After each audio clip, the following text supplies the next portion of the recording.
আসসালামু আলাইকুম। সম্মানিত সুদী, আপনারা ভালো আছেন? এই চাচা আমাদেরকে প্রতিদিন দেশি মাছ দেয় ১ কেজি করে, একদিন পর একদিন, খুব দেশি কই এবং মাগুর। তো একদিন আমি জিজ্ঞেস করেছি, চাচা আপনি যে দেশি মাছগুলো পান আসলে দেশি না বিদেশি? তো উনি বললেন, বাবা আমার সাথে একদিন চলেন।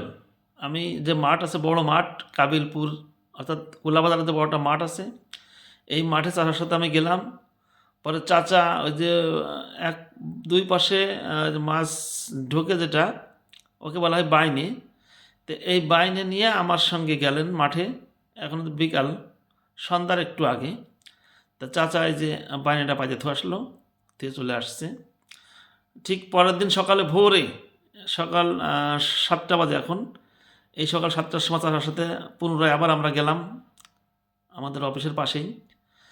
তা দেখেন, এই চাচা যে মাছ মারতেছে আসলে কী মাছ আমাদের দেয় আজকে সরেজমিনে দেখতে আসছি আমরা।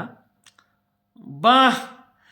আশ্চর্য বিষয়, এখানে যে এত মাছ, কই আর মাগুর দেশি, এখানে শিং মাছ, টাকি মাছ যে কী পরিমাণে এই মাঠে, আশ্চর্য বিষয়। আমরা না দেখলে কখনোই বিশ্বাস করতাম না।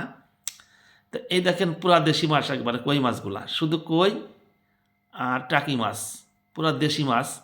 তা ভিডিওটা ভালো লাগলে অবশ্যই লাইক দেবেন।